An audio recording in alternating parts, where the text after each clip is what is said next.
and welcome to So Farscape. A fun-filled Farscape fancast by a fervent fan. And a fresh-faced first-timer. I'm Kaki. I'm Kay, and this is the story story So Farscape. And we're back to So Farscape. Yes, we've had a little break. We've had our greatest hiatus. That that glorious recreation of the frustration that we OG fans experienced, having to wait for the rest of the season. In this case, I think we waited 8 weeks, something like 2 months. I can see how that would be a little bit of excruciating anxiety, or at least anticipation. Anticipation was it, because at least we didn't end on a cliffhanger. Oh, very good point. Yes, they were clever enough to not leave the double episode that we are doing the first half of today for the cliffhanger. That would have been mean. Because today we're discussing Nerve. Yes. Episode 19 of Season 1. In which Cosplay turns to improv behind enemy lines. While one crewmate thinks maybe today is a good day to die, another meets a bondage-geared purveyor of the comfiest chair since Casino Royale, and a domestic demarcation enthusiast.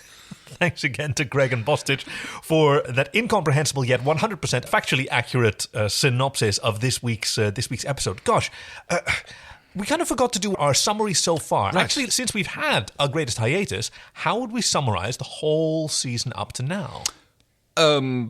Bunch of misfit outlaws careened through the galaxy on their pregnant ship, trying to make the best of it and ostensibly trying to find a way home for each of them, meeting increasingly peculiar aliens along the way and making their way through hardships and good times together, bonding to become a crew.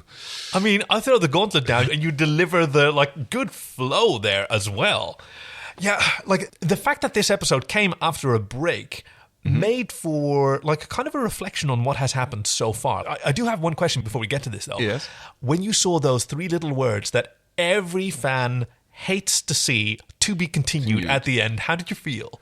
No, I was expecting it. The title gave it away. It was nice, parenthesis 1, so I knew that we were coming up for a double-header episode. Nerve, parentheses 1, not nice, parentheses. Nerve. There's no universe in which this episode would be called nice. Fair point. I mean, you get to title it in the end, but I dare. And, of course, the pacing of the show is off for a single episode.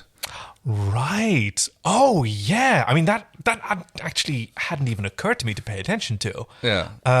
You're right. I mean, for the longest time, they could still wrap it up if they pull a quickie.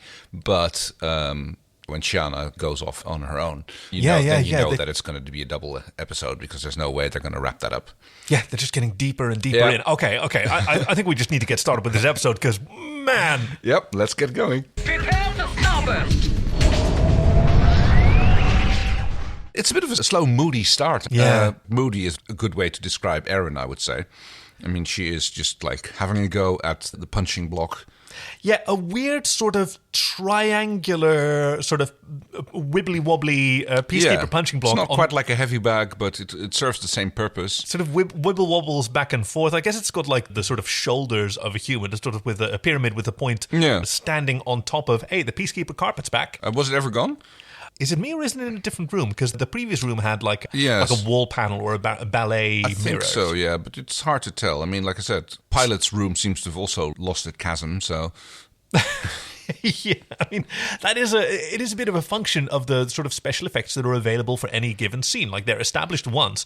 They tend to be actually rather small sets, sometimes, these ancillary spaces. Yeah. Like Pilot's Den is a pretty cozy environment, which is extended with digital extensions that they don't always have the money for in a particular episode's budget. But yeah, Erin is basically punching up the bag, and John seems to be... She's doing some concerned, yes. Fantastic kickboxing here. Claudia Black mentioned that she got some tips from Paul Layden, who played Larac a few episodes earlier. Oh, yeah? Because previously she trained with some SAS chaps. Yeah. And I asked her, can you show me some moves to do on Crichton when we're sparring with each other? Okay, yeah, I'll show you this. No, wait, hold on. That'll kill him. Yeah. Okay. We can... No, that'll kill him too. Okay, just... Stick to actors. Well, she seems to be doing the exact same routine over and over again. It's a good kata or drill or form.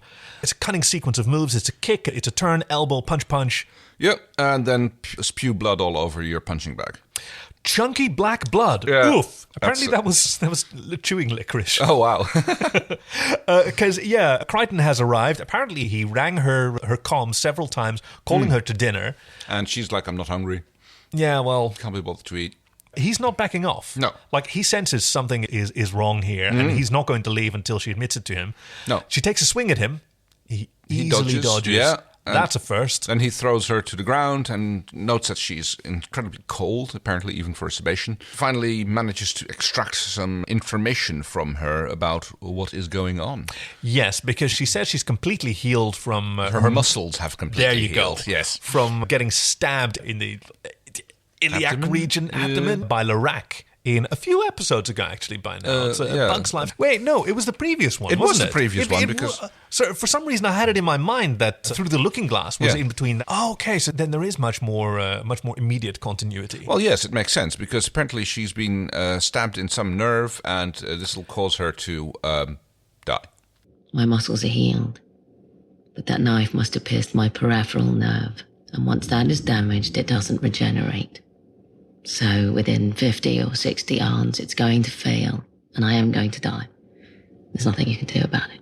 Yes, as we learn, the Sebacean peripheral nerve, why it's called a nerve, I don't know, functions sort of like our kidneys, filtering toxins. Or at least controlling the filtering thereof. Yeah. Oh, that might be it, Yeah.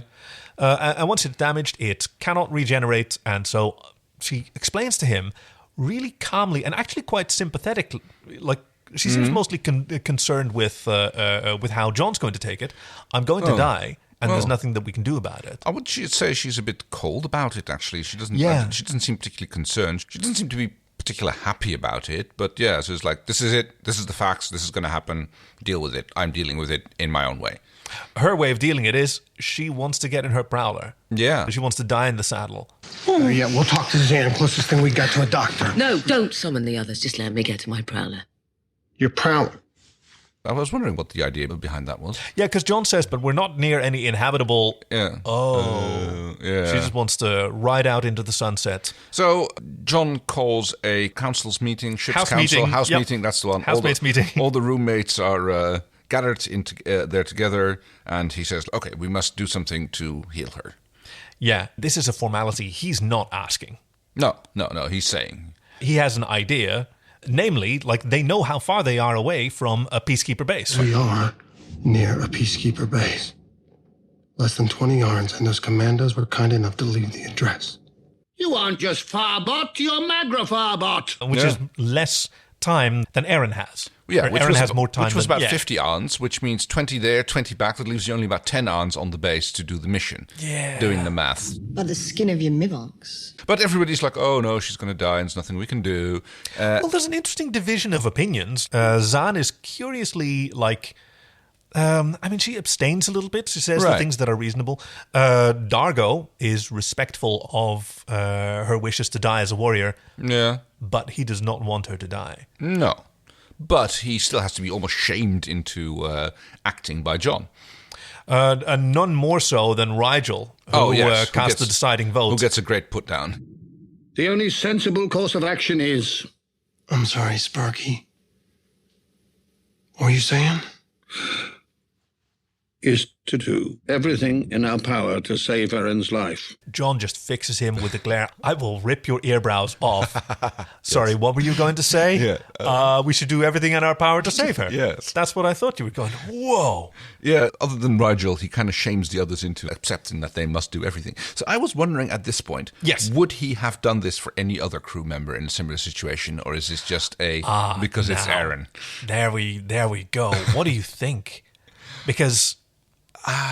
it's hard to say, right? He's close to Aaron in a way that he isn't close to anyone else. I mean, no. There's also, she's a Sebacean, he's a human. He's done this thing before. He's impersonated a Sebacean before. So, like, there's a bit more of... I mean, he couldn't pass as a Delvian. Not, well, maybe with a lot of makeup. Okay. Wow, that would probably be gorgeous now that I think about it. Okay, well, hopefully by this time we have amassed a legion of fan artists. Please get on that. We want to see John Crichton as a Delvian with the crazy hair, please. Oh, the Delvian males have hair? I can't remember. We don't know for sure that they don't. We've seen bald females, we've seen females with hair, we've seen bald males, and we've seen a male with a turban. So there might be crazy hair underneath. That was it, yes. Okay, fair point. Drop everything. I mean this. I'm speaking to you, the fan artists, right now. Drop what you're doing. We want to see Crichton as a Delvian. Okay. Yes, please. Thank you. It's actually really hard to be like cheerful and fun-loving about this episode because this is a grim episode. It is very much so. But yeah, I don't know. I think he would, although maybe not as enthusiastically. He would still be on the voting on the side of yes, we must do something and we can. But I don't think he would be pushing so hard for it if it were one of the others. I think you're completely right there because I think what sort of pushes him over the edge is this is a plan that he can do. So, okay, maybe he could be made up to imitate a Delvian. He couldn't imitate Luxon. No. So if he was supporting someone else's plan, he would also be thinking more broadly about the safety of Moya, her baby, Pilot, all the rest of the crew. But here he can impersonate a Sebacean officer like he did in A Bug's Life. Yeah, and he's thinking that he only has to risk his own life. Yes. Which is a lot easier in the heightened state of emotion that he finds himself in. Yeah, wow. That makes sense. Just those cold eyes on Crichton. This is like a few days, maybe even just a day after the first time that he deliberately killed someone. Yes. He's still processing that. Oh, very true, yeah. After the opening credits, Erin describes to him that she needs a bit of genetic material, a donor, basically. You can get a donor nerve, apparently. So, if yours gets damaged, then it's incurable, but someone else can donate. Doesn't seem to make a lot of sense to me, but never mind. Well, I mean, their medicine is advanced. Yeah. It may just be a case that once damaged, the whole tissue deteriorates. Yeah, but like you'd think that removing part of it would also be damaging to it, you know? Like if you take a donor sample. I guess there's a sort of a limit to what you can heal from. I'm reminded of like partial organ transplants, like you can have a partial lung transplant. Yeah. But there was a case like someone had a particular lung disease. It was a young woman, too great portion of her lungs was diseased in order for her to heal it. So chunks of her lung were swapped with other relatives. So each of them got like a diseased fifth of a lung in their body, which they could heal. Oh, okay. Because that percentage, their immune system could actually handle. Right. And so they just sort of swapped it back and forth until she had... and she wound up with her own lungs back, fully healed in other people's bodies. Oh, damn. So they all got two sets of surgery. One to put them in and one to... Yeah. Oh, damn. Sorry, we're getting dangerously close into what Crimson has described as CPR-scape. Yes, and we're missing the most important facet of this scene, Crichton's outfit. Oh, he's wearing a Lorax biker outfit, and he's basically it's the Australians again. So this is clearly leftover from Mad Max, which was. My God, it's the PK biker gear, and he's got So he's walking around the ship, checking it out, doing pre-flight checks. Yeah, on her Prowler. The Prowler, yes. Very good. Yeah, he always insisted. Ben Browder mentioned that he always insisted on doing a pre-flight because he learned that from his dad or an uncle, like someone he knew who was a pilot. Yeah. You always do a walk around and kick the tires and slam the doors. Yep. So he'd always, at the start of these scenes, he'd always be asking like whoever was in charge of props, like just give me something that beeps and boops, and then I'll do a Nice. And Chiana shows up and basically insinuates herself into the mission. What you need on this jaunt is a talented burglar and distraction causer. Yeah, why do you think that is? Ooh. Because that's what he asks her. When she reveals that she has a traveling outfit, she's got her overcoat back on, her Nabari overcoat and hood. She looks adorable. She looks so cute here. I mean, with the little red, little grey riding hood kind of. Well, yes. And she does her whole breathy voice and her like big soft kitty eyes and like... Yeah, she's back to Australian here, by the way. Apparently early on, Gigi Edgley was getting mixed instructions from various directors on whether she should be doing her breathy American or breathy Australian voice, and it gets more consistent later on, but for now, actually I kind of find out that it worked here because there's a sort of clear demarcation between like Chiana as she is on Moya, honest Chiana, and Chiana playing the role of Chiana when she's on the base. That's a very good point. I hadn't quite noticed that yet, But she does seem to like turn it up to 11 when she gets on the base. Sort of mirroring John. Yes. With his fantastic peacekeeper accent. Yeah, so they got another new bit of prop tech where they have little red lights shining in their eyes because apparently that makes you fly better. Yeah. Those are the oculars. The built-in zoom thingies, yes. I remember those, yes, exactly. But for some reason they're pointed right into his eyes. God, can you imagine what it must have been like to film that? Chiana is like with him, and she's like practically purring as she's hanging over his shoulder while he's flying the plane. Basically bluffs his way through the security. Yeah, now the base is so secret that they can't detect it from the outside. They happen to know the coordinates from the Peacekeeper commandos whom they defeated and helped to kill. They're challenged by air traffic control. Yeah. And it is, through bluffing that he is not shot out of the sky.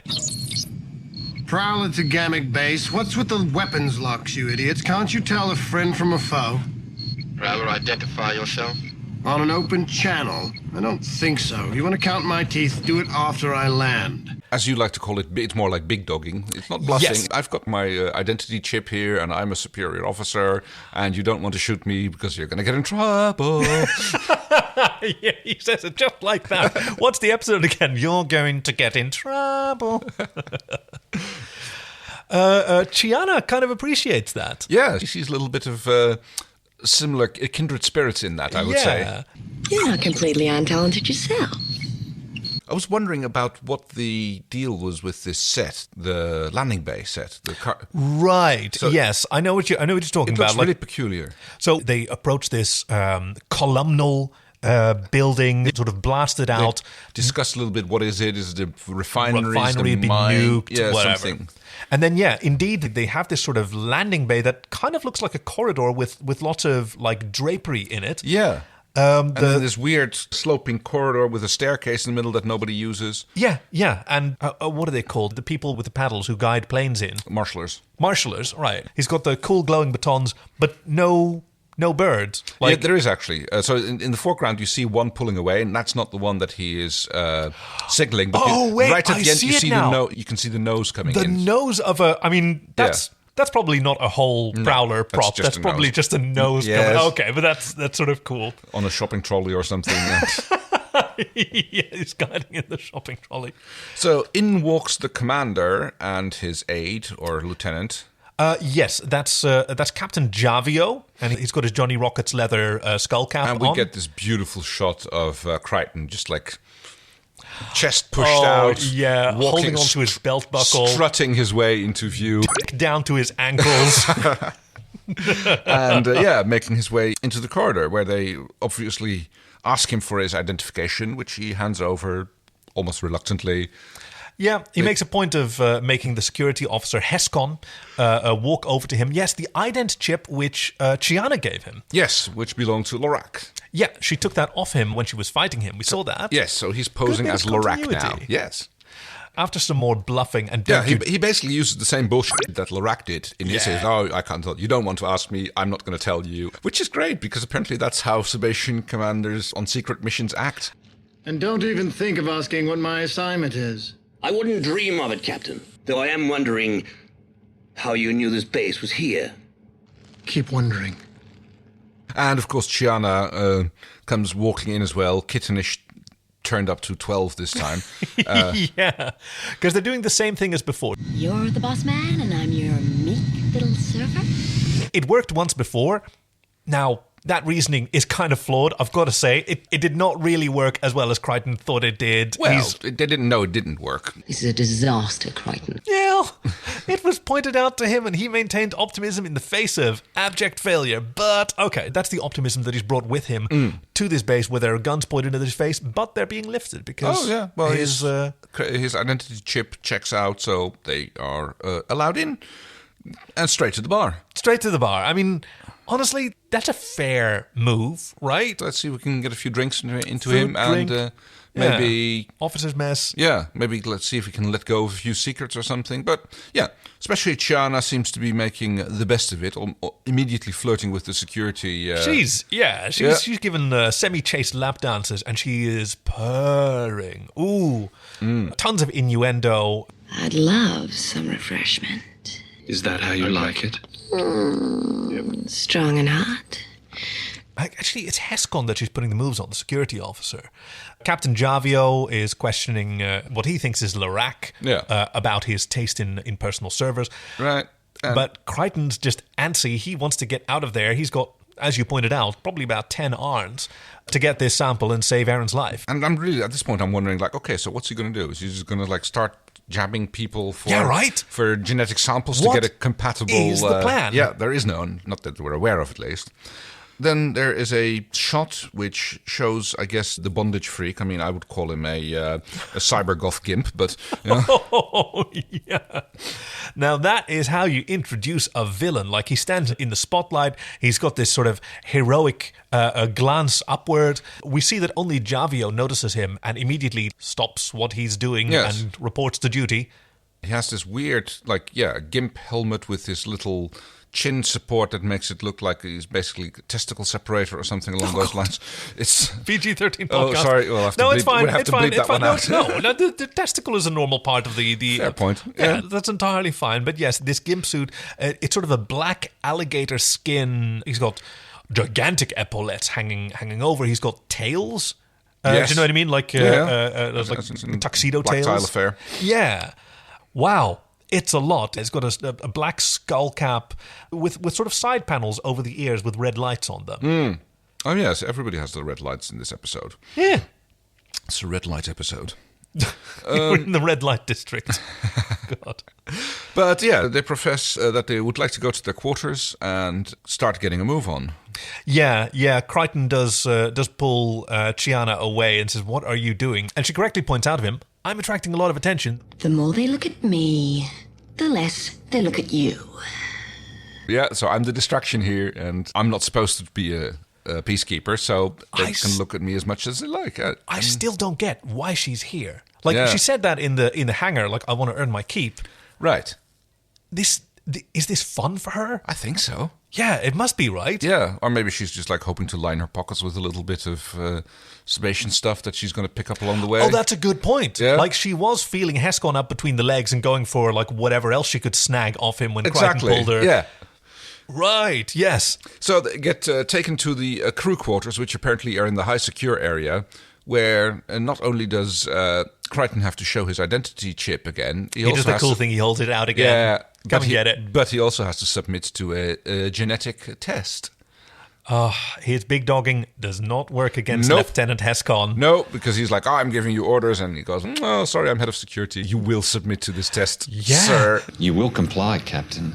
There's always a bigger dog. Well, in this case, he is not the bigger dog, but he is the rules. You know, this is security rules, and security rules also apply to senior officers. So, with no other option, John takes his gloves off, sticks his hand into the glowy thing, and we go to commercials. Yes, you notice the fade out. Can you imagine that. what it must have been like watching that with commercials? I never did. I was on BBC. No. BBC didn't have commercials. That frustration, and then fading back in. I mean, watching it without commercials is such weird pacing when you have this obvious cliffhanger, mini cliffhanger, yeah, that immediately gets resolved. Like, oh, I barely got to feel the tension there. But yes, he miraculously passes the genetic test, and he keeps a complete poker face, satisfied.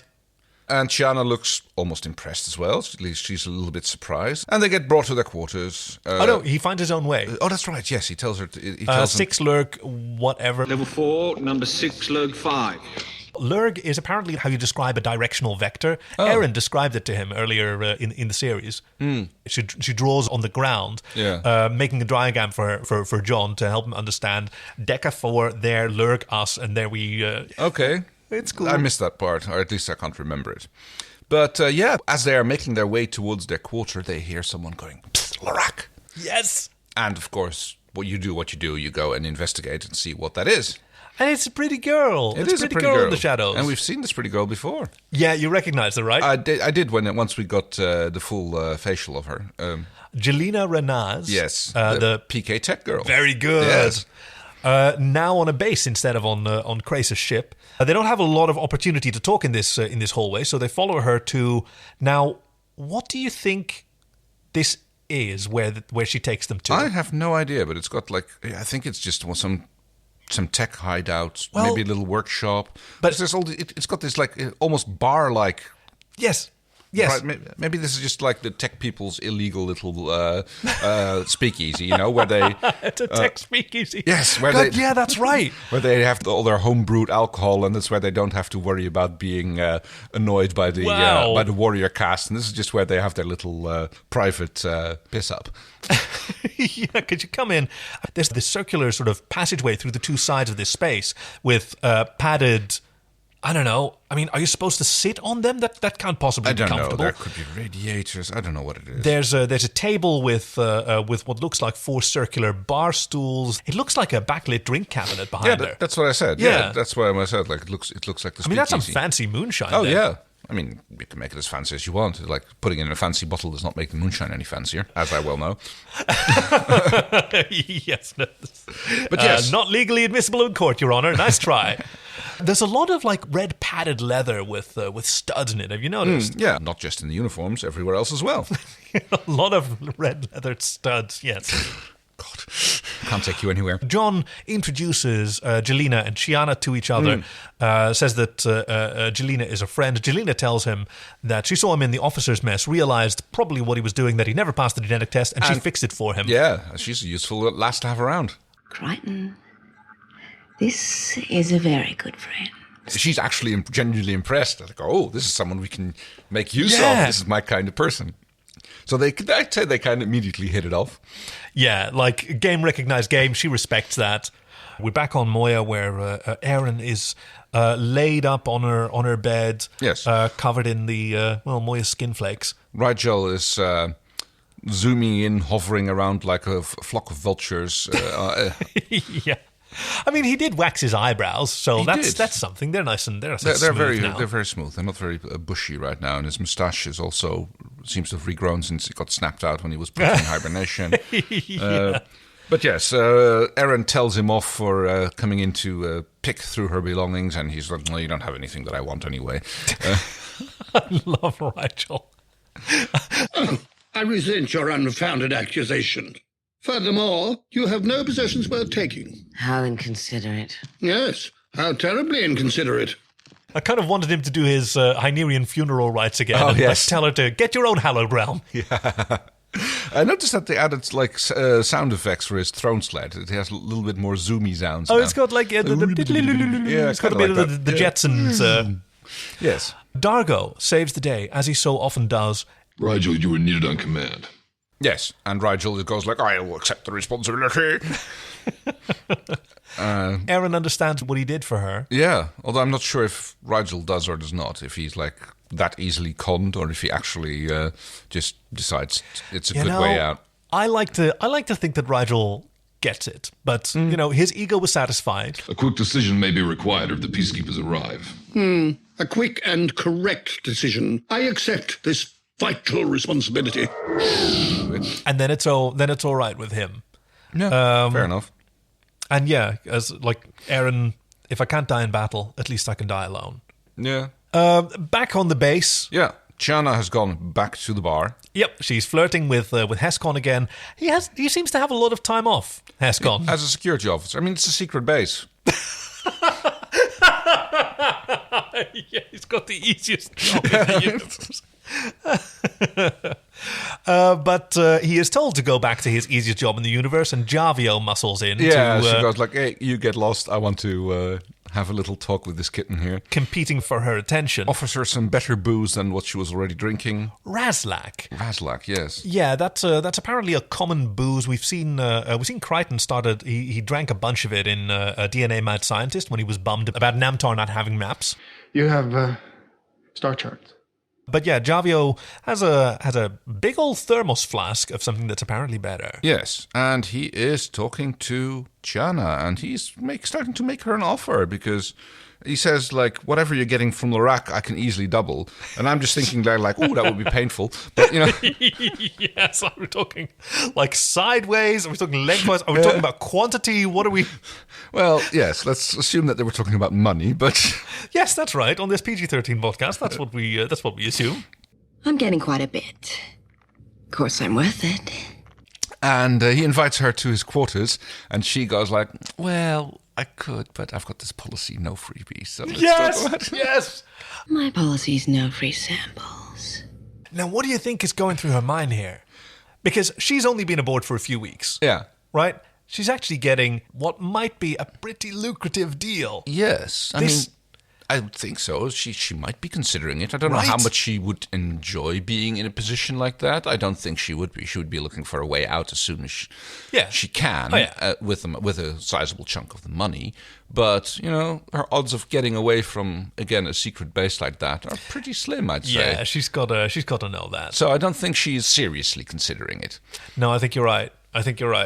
I don't think this is an actually tempting offer to her. I mean, she might give it some casual consideration, but not. It's nice to be asked. Exactly. Yeah, sort of like Erin when she got the holographic offer from Crace. It's nice to think. Meanwhile, John and our tech girl are having another almost as intimate moment. She still has the hots for him.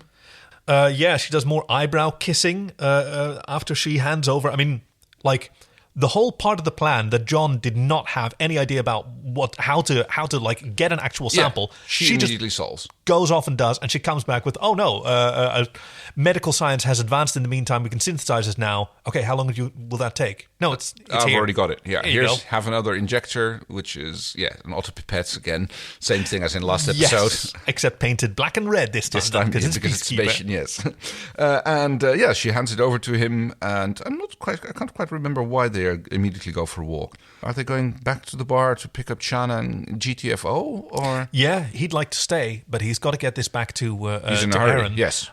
We keep saying goodbye, they say to each other, because they were close in PK Tech. And so down the hall they walk. Yes. And where through misfortune. And okay, so this part I didn't get. So Scorpius, which is the cybergoth gimp. Yes. God. Him and his redhead companion.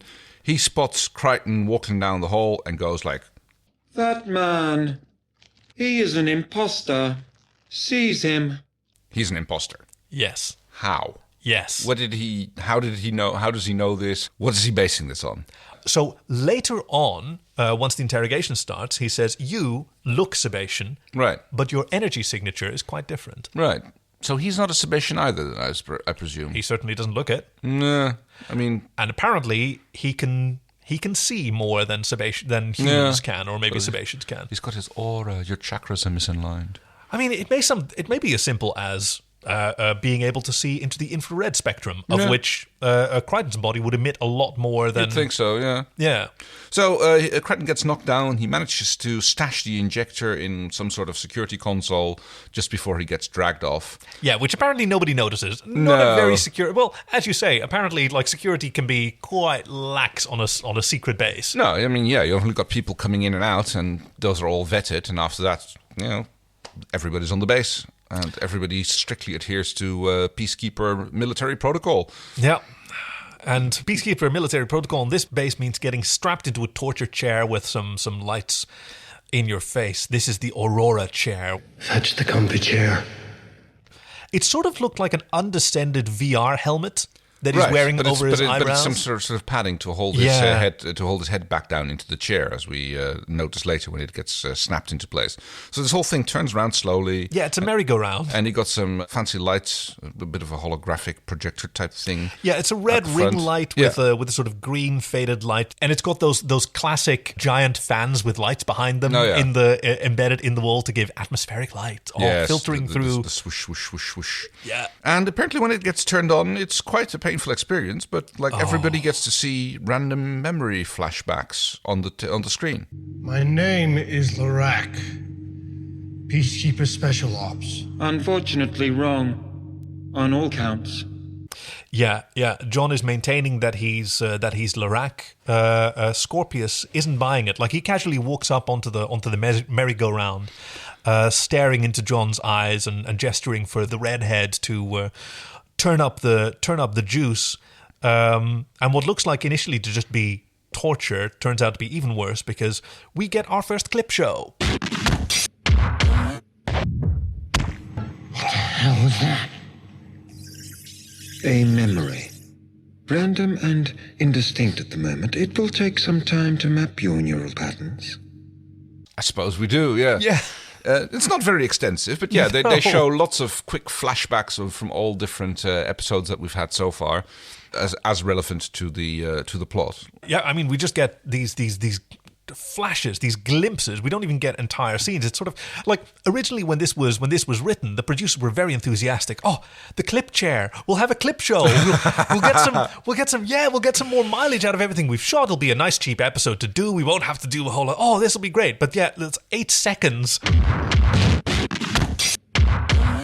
of flashes and you're back. And God, this was such a it was a tough scene to watch. Like, our hero is being tortured. He's completely helpless.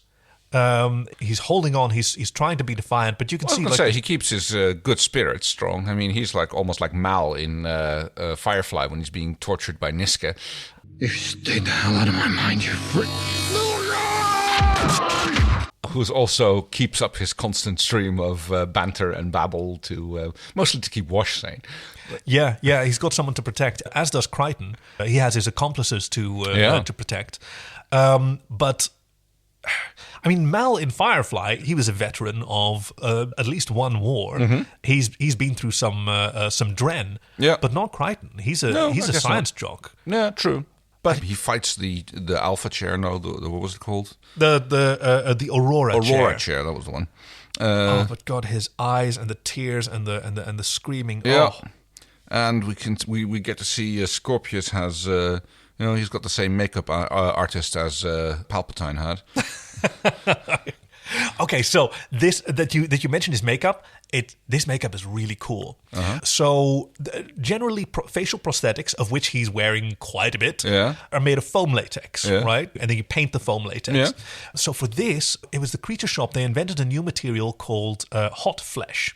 Okay. And it's silicone based, so it's translucent. Oh. And it sort of becomes oilier and it degrades over the course of a day. So you have to recast them all the time. But yeah, it's more translucent, so you get more like a skin texture. So you can actually do makeup underneath and have that shine through.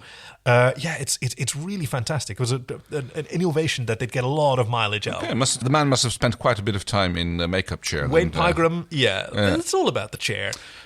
So, meanwhile, on Moya, Eren is also in a rather uncomfortable contraption. Yeah. When they've set up some sort of dialysis machine, I suppose that it is, hooked into Moya. Yes. So this was an earlier discussion between Dargo and Zahn, describing the function of the peripheral nerve and how it filters out toxins. And, well, is there any way we can filter those out for her? Well, I have no way. Moya does, doesn't she? And when she's being hooked up, do you notice how she's sort of pulsing, Eren? With just showing the intensity of the pumping. And it goes in, there's some sort of throbbing sound going around on there as well, which is in time with that. Zahn assures Eren, a very concerned Eren, like it's not harming Moya, is it? Like, no, the toxins coming out of your body, it's and trivial. Pilot suggested it. She's covering for Dargo. Yeah. Because Eren praises Zahn for the idea. She says, oh no, I didn't come up with it, Pilot did. Yes. PK Tech Girl and Chana are, in the meantime, having a little girl time. Yes, Jelena is trying to do what she did before, get into the system. She's locked out, like it's on heavy lockdown. They need a new plan. John continues to be tormented. So at this point, what I don't understand is, why is Chana not picked up yet? I mean, you'd think that like this man is an imposter, arrest him. Oh, and go find his companion, because she's probably not real either, or at least in on it. Yeah, no, that is a really good point. I mean, this has to be miscommunication. Because I mean, at this point, Javio is being brought in. Yeah. So let's just maybe Scorpius had John taken straight in and just hadn't even gotten to that yet. I mean, the base is on lockdown, but possible. Yeah, you're right. They should be searching for Shiana. Yeah. One of the things they see is that he has been on a Leviathan. That was the Leviathan ship, was it not? A Leviathan prisoner ship. Yeah. And they managed to deduce which one it was. Certainly when they see an image in the Aurora chair of Captain Bailar Crace, whom Javio recognizes. Yes. Scorpius remembers the reports that command carrier was given special dispensation to go into the uncharted territories. And has been incommunicado since. Yep. They drive deeper and deeper into the memories. The redhead, she says that she can't retrieve that particular memory, but she can find a related one. Yeah. So apparently they're mapping out his brain. Yep. And the related one is from when Crichton and Crace were pitted against each other in Maldus's playground. Yes. In that old black magic. When they were having a fight. And it is through this fight where Crace tells Crichton that he's responsible for the death of Crace's brother. You charged my brother's prowler in that white death pot of yours. You talking about that near miss I had the first minute I got here? That was an accident. There was no near miss for my brother. That Scorpius deduces Crace went rogue. Yeah. He is an incredibly insightful villain, this Scorpius. But he also immediately uses that information to set up a lure for our insane military commander. Yes. By telling him, just contact him and tell him that we've got his nemesis. Yep, just send out a broadwave coda to his command carrier. Well, how do you know he'll respond? Tell him we have his prey. He immediately recognizes what pressure he can use on everyone, on absolutely everyone he meets. Jelena and Chiana... Makeover! Yeah, God. Yes. I'm so sorry that this is an audio-only medium because you didn't get to see the adorable face and gesture this Kay just made. Yes, realizing that Chiana is probably being sought after, she got a makeover. She's got a glow-up, got her hair blackened and put up in a bob cut. Her skin is a little bit not quite so grey. A lot of foundation went on that. Actually, it's kind of spoiled in this shot because she's under nearly blue light, but she's clearly made up to be more Caucasian coloured. Right. Yeah, you can see that later. Clearly, that she is definitely not her pale self. Yeah, they have a plan to go and free Crichton, which is going to need because the torture continues. More and more episodes are peeled away. The clip show intensifies until it hits a block, and then hold on, he's resisting it. He's malfunction. No, he's put up a neural block. Even John looks surprised. Wasn't me. As much as he can. He's sweaty, he's covered in tears. They turn up the volume and break through the block. This was just about the time when we were in Human Reaction, when he was encountering the Ancients. And we see his father figure, at least the Ancient posing as his father. Jack, yeah. Who tells him that he has access to wormhole technology, but we can't give it to you. You must discover it yourself, but you already have it inside you. And it's a bit of a weird thing. So they apparently they put some sort of subliminal message in him for him to discover at a later date. Yes. Which is now being prematurely extracted by the chair. You cannot access this data consciously. You won't remember this part of our encounter. We will not give you wormhole technology. Why not? If you're not smart enough to discover it on your own, you're not smart enough to handle it wisely. You'll have to find it yourself. The unconscious knowledge we've given you will guide you. Nothing more. That's all that we can do for you. But that should be enough. You are already on the right path. Well. He didn't even know he had this. Nope. It was left for him by the Ancients as a thank you. And apparently this is where we learned that is exactly what Scorpius has been doing at this on this secret base. Yeah. Looking for wormhole technology. Yes, they're doing wormhole research, and the coincidence is not lost on Crichton, who just laughs maniacally because this sort of brings a crazy symmetry to his adventure so far. It was a wormhole that brought him to this part of the universe, and it was like wormholes that brought Scorpius to this base. They were both brought there together, and now because the Ancients also did wormhole stuff to his brain, Scorpius has pieced together something that's very reasonable, that John is an alien spy who tried and failed to infiltrate the Peacekeepers in the course of his discoveries and encountered these Ancients who would not give him the knowledge that he sought. No. And so Scorpius thinks that John came to this base for their wormhole knowledge. That he's there to steal his wormhole research. Although that's a bit of a boots of conclusion jumping way of going about it. Well, how else would you piece it together? If you were Scorpius and you saw an alien infiltrant in your secret base, why would he be there except for what your secret base is researching, right? Fair point, yeah. That's a good point. Certainly Crichton is withholding the actual reason as best he can. Yes.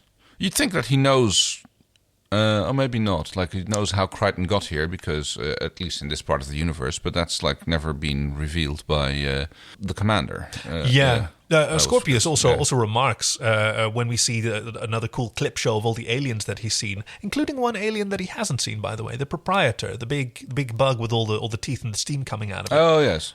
Rigel talked to him, and I don't think Crichton ever saw him, but anyway. Your memory holds an impressive array of other races, Crichton. You're quite a well-traveled spy. For the 9th time, Nosferatu. I'm not a spy. Crichton gets thrown in the cell, where there's a brief altercation with his now cellmate, who apparently is also a alumni of the chair. This is my side. You stay on your side. My side, your side. My side, your side. My side, your side. Oh, yeah. He mentally scarred and physically as well. Physically traumatized. Half his face missing, or at least he's wearing like one of those man in the iron mask kind of contraptions. He's half a cask of Amontillado, or no? What's the other one? Yes, the Phantom of the Opera. Oh, yes, that's more like it. Yes. Played by Paul Goddard. Okay. This character, we know him from The Matrix. Oh, he's one of the other agents. Oh, okay. Yes. Actually, there's a lot of people in The Matrix was filmed in Sydney, so that makes sense. Bit of overlap. Problems with Erin are not over, because apparently Moya is starting to have muscular contractions in response to the poisons that are being leached out of Erin's body. Oh, I didn't get that it was a response. I thought it seemed like it. I mean, the contractions were affecting the dialysis, but... Oh, okay. I thought it was I thought it was just happening on its own. Well, maybe. Either way. There is no set timetable for Leviathan gestation. But they make a specific point of stopping the treatment. Yes, because it is, like, the contractions are harming Erin. Oh, okay. Back on the base, Chiana with her bobcat. Yeah, she's so feline. I wanted to say bobcat there. Yeah, I got it. She retrieves the... The injector, yeah. Because Jelena was clever enough to patch into the communication system in the cell. God. They get to talk to Crichton for a little bit. Keep your back to the camera. Just talk. It's safe. Yeah. And he tells her where the injector is stashed, and tells her to get out of here. Like, go and rescue Erin. Chiana does fine work as always. She's dressed like a tech. She's humble like a tech. She prostrates herself before the soldier that blocks her way and discreetly fetches the auto injector. They climb into a little Jeffrey's tube, like hidey hole. I had that written down as well. Yeah, PK Jeffrey's tubes. They're all red and shiny with lights in. Yes, where apparently they are still operating on the patchboard operator principle. You know, I had that written down as well. It's a switchboard. That's the word I was looking for. I mean, we've seen that before, being PK technology. Yeah, putting cables and connecting them from between each other, and this seems to do everything. See, this is one of those things why, like, okay, so as the social media manager for Farscape, I keep an eye on the Farscape hashtag on Twitter, and it delights me. Like, every week, someone new discovers Farscape for the first time, and that is always so cool. I hope that, hey, if there's any of you listening now who have discovered Farscape recently and you're listening to this podcast, please let us know, because it is the coolest thing. Team K needs more members who are watching them episode by episode, and I think one of the reasons that it's so accessible today, still 20 odd years after its airing, is it was never futuristic. No, I guess not. It's not about the tech. It's not about the It's not about the technobabble. It's not about the 14 gallons to the parsec that you need to. And because it's not because it wasn't futuristic, it's not dated. No, and of course it helps that the special effects are gorgeous. That they what's the word? Hold up. Yes, thank you. That's holding up is. I mean, that's tough to do when you're in the Aurora chair. We see Stark, the Phantom of the Opera, who seems to be having developed a little bit of a taste for it. You were just in my chair too, weren't you? You're talking about Scorpius's chair. Oh, yeah. He called it my chair. Please, Daddy, hit me with another one. It's pretty much literally what he says. Yeah. One more round. God, the things that trauma does to... I suppose, yes. Do to a person. Crace has arrived. Oh, yes. I completely forgot about that part. Yes. Crace has indeed arrived and is making... he immediately tries to get the commander to Yeah, he's trying to assert dominance. Yeah, dominance. And Scorpius is having none of it. Scorpius, he's lit from below. He's got this sort of vampiric look. Right. He speaks so softly. Crichton has vital information. Until I get it, you may not have... I order you to release him to me. Your adherence to orders is selective. You have repeatedly failed to cease the pursuit and return to First Command. I have received no such orders. Your dereliction of duty is not my prime concern. Friendly, like, almost. I mean, he's torturing him, but he's, like, never unpleasant about it. Yeah. Sort of like, what was his name? Elvis from Durka Returns. Yes. There are many aspects of your character that would benefit from adjustment. And he basically wants Crichton. He says, like, give him to me, and then I can kill him. And Scorpius says, no, you can have him after I'm done with him. Yeah. And now we find out why he's invited Crace over, because he asks him, how do we... You know Crichton better than How do anyone. we put pressure on him? Yes. Yeah. Because that's what he's always looking for, Scorpius. He's always looking for, like, what is it? Okay, so apparently torturing him, well, it does work, but it's slow going. He's not cooperating. No, so get him to cooperate and stop resisting the chair. Yeah. Which they try to do by visiting him in his cell, and he gets his, it's Commander What's-Face. Yes, it's Crace. You are dead, Crichton. Crace, God. that's one, yes. He's having such a bad day. He's having probably the worst day in his life. He's I mean, and just then, look at his face. And then Crace shows up. Yes, his nemesis, the person who most wants him dead in the entire universe. He breaks into a cackle. Like, what else can you do in the face of such horror? Crace. Crace tells him that, like, he has recaptured Moya, everybody is his prisoner again, and that it's up to him how he will deliver them to his superiors, basically alive or not alive. Yeah, and for a moment you see the cracks in Crichton's face. Until he asks him... So everybody on the ship's okay? Sam? Aaron? They're all unharmed, as is the Leviathan. They're all in perfect health. And they are for now, and then he knows that he's bullshit. Then he knows that, no, get out of here. Yeah. Fetch the comfy chair. None of that.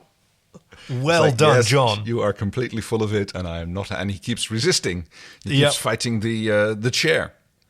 There is no immediate rescue coming. Jelena and Chiana, they know that there's no way to save John, but nevertheless, Jelena is surprised that John doesn't ask to be saved. John is asking for Chiana to leave to save Aaron, and she asks Chiana, like, does Aaron mean that much to him?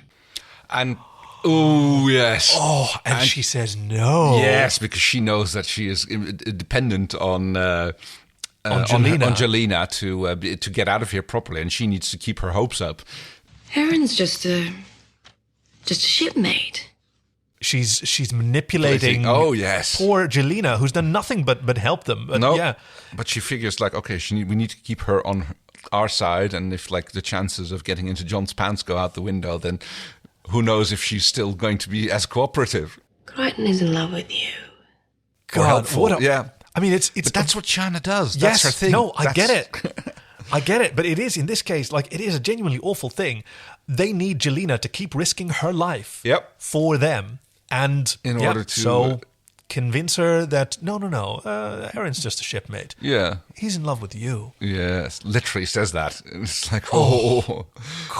But very much so. I get it. That's why you have Chiana to make these calls. But poor little Jelena. I'm just noticing, by the way, that she also has her oculars on. Yes. At least they don't seem to be performing LASIK surgery right on the spot. Directly. No, she tells him to give her 400 microns and then set off a distraction, which she does brilliantly. This is where she retrieves the injector. Oh yeah. Well, it's covered under the Treaty of Moya. The alarm starts going off. Radiation alarm, radiation alert, and she is. Did you see Scorpy looking up and going, no? Not buying that. Really and the commander doesn't buy it either. Everybody is rushing and hurrying out, and Chiana shows up at the ship and tries to tech talk bullshit her way. There's a faulty component in the frunium drive causing instabilities in the stabilizer. he recognizes her through the makeup. Yep, he sees right through it. He won't give her the chance to convince him again. Like he's actually, hey, he can actually do security. Yep. Oh, although it is him and not Lieutenant Hescon who is in charge of security. But he's just the base commander, I believe. Although he still takes orders from Scorpius. Which seems a weird thing for peacekeepers to do, take orders from someone not peacekeeper. Actually, no, they are mercenaries. They just we know that peacekeepers rent out their services to anybody who. Yes, that is right. Yeah, because we know that the peacekeepers were hired by the Delvians and by the Hynerians. Exactly. They are just mercenaries, basically. Well done. Yeah. Shanna tries to kick the weapon out of his hand, which almost works. Yeah, this is such a weird fight. She does a roundhouse kick. That's great. Swings the weapon sideways. Doesn't follow up. No, she just stands there and gloats. Ha ha! He shoots at her, misses, hits some sort of fueling thing. Yes, she took the cap off and he ignited the vapors coming out. And there's a big flamethrower type thing which immediately gets turned on him and he gets burnt to a crisp. Ooh. Very quickly, very gruesome-y way to go. We get a nice close-up of his smouldering corpse. Hey, if you're going to make a prop like that, you're gonna use it. Fair point. Doesn't seem to faze Chiana. No, she seems to be... Like she straight up murdered someone. Yep. Yeah. Where were you when Salas was murdered? And we are going back to Shanna flying back to Moya. We see Erin waking up. She's confused. She gets injected with the thing in the neck. Is that how you do it? Whatever. What was that? She asks for John. Dargo assures her, "Yeah, you'll see him soon." Oof. Yep. Everyone's lying. And she seems to be, just a little bit out of it. Erin's crewmates conceal John's capture from her. Yes. Dargo stays behind to watch over. Have you noticed, by the way, that Dargo has been taking very good He's been a very good friend and shipmate of everybody, especially John and Erin. Yeah. I think especially Erin, of all the people there, he's relating to her most in the way that she both warriors, wants. Yeah, exactly. Even though, he does say... Despite her words, she really didn't want to die. I do not even believe that she wants to die alone. But now he just sits and watch with her while she... she's getting better. Yeah. She's had her neck shot. Yeah, and I guess that starts regrowing the nerve with the material that they have. Oh, finally, in the end, Lieutenant Hescon, the security officer, does some security work. Oh, yeah. And reports to Scorpius that the Prowler is missing. And they have no data on how it got through. No. They don't see it disappeared. It took off and we didn't see it on our scanners. That must have been Crichton's accomplice. Yeah. One of them anyway. Says Scorpius. Yes. He's never too quick to... No. We get a beautiful shot of his little chin net. Now this is the real chin drop strap. Right, ball separator, but then on the chin. God, no. I think I'm going to bleep that one out. I think that pushes the limits of body positivity into the uncharted territories. And yes, it's more torture chair for Crichton. And then those three little words, to be continued. Wow. We've had some dark episodes. We had DNA Mad Scientist was a pretty dark one. Yeah. But at least that one had a sort of a come down at the end. And this time we didn't get that at all. This is like the Empire Strikes Back, basically. Oh, very good, very good. Ending on a real downer. Everything is. Not a real downer. At least. Erin's not dead. Erin's not dead. She's small mercies. And she will probably be playing a big part in the next episode when she'll probably show up at the base and start throwing her peacekeeper knowledge and tactics around to help John escape. We need to do more of this. I want to give you a safe space. Let's have some of your hypotheses. If you want to take a second to think about them. Okay, so what's going to happen? They're going to obviously everybody's going to want to go back for John. There's going to be a everybody. Well, I was going to say there's going to be a scene at the beginning of the next episode, which strongly mirrors the scene we had at the beginning of this episode, where John was arguing to do everything in the power that they had to save Erin. And now Aaron is going to be doing a similar thing, or maybe it's going to be Dargo, but someone's going to be arguing for a... don't hedge your bets. I'm going to figure out some kind of reward system. You don't get to hedge. You make a call, you get it right, you're going to get a reward. I'll figure something out. Okay, so it's definitely going to be Aaron then. I mean, points. You get some kind of special points. Dargo is going to Aaron, agree with her. Rigel is, of course, going to be Rigel, and Zahn is going to be standing... You get no points for Rigel being Rigel. I can tell you that right now. And Zahn's going to be standing around waiting for someone to have an emotional crisis again. So... Yeah, well... Willie or Woody? She gives me a Woody. She gives you the willies. Do I need to ask about your Willie? Oh, well, I don't know. I mean... Oh, really? Yeah, I mean... So not straight up Scorpius? Well, no. I mean, Scorpius is an interesting character. All right. Willie, if everything... I don't know. It was like it was a dark episode, but I didn't feel like anything was particularly disturbing, I would say. I mean, I had a hard time thinking about Willies or Woodies for this one. You know, I sort of get where you're coming from. Because that's how I felt the first time that I watched this this episode. Yes, our hero is being tortured. Yeah. I didn't really feel that at the time. Yeah. Because we get a lot of actually sort of consequence-free traumas like this in Star Trek. Yeah. People are often being threatened in Star Wars as well.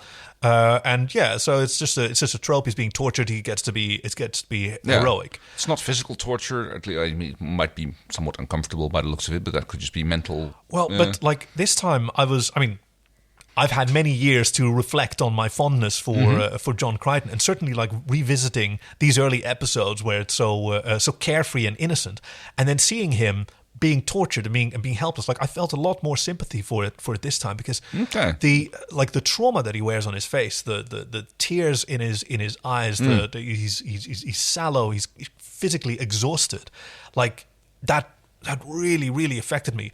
And Scorpius was doing it to him. And Scorpius, glorious villain that he is, he's dispassionate, he's cool, he's the antithesis of Crace, in that his command is not brutal and forceful. His command is effortless and subtle and ruthless. Yes, he's a little bit of a Sherlock Holmes almost in his approach to things, I would say. Ooh, I like that.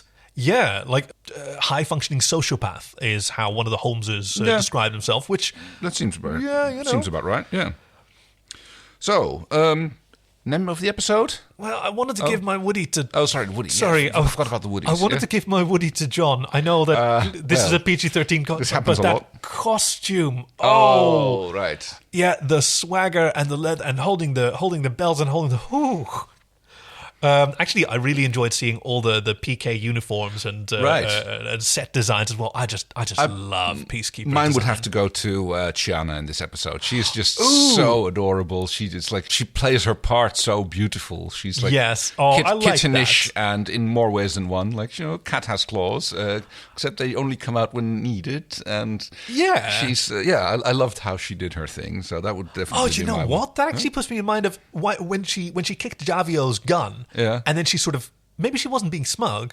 Maybe she was thinking she was tempting him into foreplay. Oh, that seems odd foreplay, but yeah. Well, I don't know what people are into. Fair point. Not everyone can rock a bob cut. No, quite as successfully as she did, but she does it well. She got the look. Na na na na na na na na na na na na na. She got the look. There you go. So yeah, I have two suggestions for a title for this episode. I have one too. Okay. You first, then. Okay. The Red Light District. The Red Light District. That would have been a good one. I was thinking either... Oh, so you already rejected it. No, that's fine. That would have been a good one if it had been as good as yours. No, that's fine. I said that would be a good one. Okay. I was going to go for either Telephone Operator Tech Girl. Okay, yeah. Or Unlucky Fried Sebacean.